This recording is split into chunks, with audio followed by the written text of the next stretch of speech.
Anak-anak yang tidak patuh dibentuk di rumah, bukan di lingkungan yang korup. Banyak orang tua takut anak-anak mereka bergaul dengan orang yang salah, tetapi lupa bahwa lingkungan sosial pertama mereka adalah rumah mereka sendiri. Kita sering menyalahkan lingkungan sosial atas sifat keras kepala, ketidakpatuhan, dan kurangnya rasa hormat pada anak-anak. Namun, tata krama sejak dini tidak diajarkan di luar rumah. Tata krama berkembang dari bahasa, reaksi, dan perhatian yang mereka terima setiap hari di rumah. Bahkan sebelum seorang anak terpapar dunia luar, mereka belajar bagaimana berperilaku dari cara orang tua mereka berbicara dan memperlakukan mereka. Pertama, anak-anak meniru, bukan hanya mendengarkan. Anak-anak tidak dibentuk oleh nasihat yang panjang lebar. Mereka dibentuk oleh apa yang mereka lihat dan dengar berulang kali. Jika setiap hari mereka menyaksikan orang tua mereka saling meremehkan, berbicara dengan nada tinggi,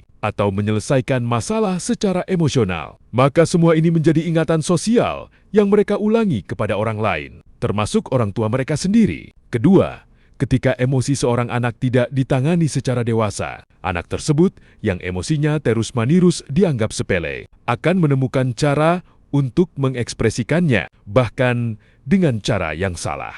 Ketika seorang anak marah, berdebat, atau menarik diri, orang tua sering melabeli mereka sebagai pemberontak. Namun, ini bisa jadi bentuk frustasi yang telah lama tidak diberi ruang untuk dipahami.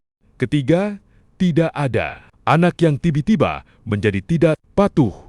Ketidakpatuhan tidak muncul dalam semalam. Ia tumbuh dari koreksi yang tidak diimbangi dengan penghargaan, dari kontrol yang tidak disertai empati, dan dari keheningan yang berkepanjangan. Rasa sakit yang dipendam seorang anak perlahan berubah menjadi jarak. Dan ketika jarak itu cukup besar, anak mulai merasa bahwa orang tuanya tidak lagi layak mendapatkan rasa hormat mereka. Keempat, ketika rumah bukan lagi tempat yang aman, anak-anak membutuhkan rumah untuk kembali yang dapat menenangkan kelelahan mereka, bukan menambah rasa sakit mereka. Jika rumah hanya menjadi ruang koreksi, penolakan emosional, atau tempat yang tanpa kasih sayang, tidak mengherankan jika anak-anak mencari kenyamanan di luar dan menciptakan jarak protektif dari orang tua mereka. Kelima, pendidikan bukanlah tentang mengendalikan, tetapi tentang menumbuhkan. Pendidikan bukan berarti membuat anak-anak patuh tanpa pertanyaan. Seorang anak yang dibesarkan hanya dengan ancaman dan aturan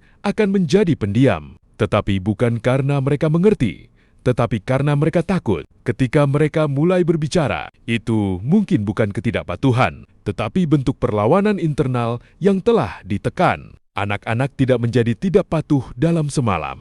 Hal itu tumbuh dari interaksi sehari-hari yang mungkin tidak disadari. Ini bukan tentang interaksi sosial kita, tetapi tentang bagaimana kita menegur, menanggapi, dan membalas. Jika Anda mulai mengenali pola-pola yang perlu ditangani hari ini, itu adalah langkah pertama yang paling penting. Dan jika Anda ingin melangkah lebih jauh, ada panduan yang dapat membimbing Anda dalam memahami, memperbaiki, dan membangun kembali hubungan Anda dengan anak Anda melalui pendekatan yang penuh kasih sayang.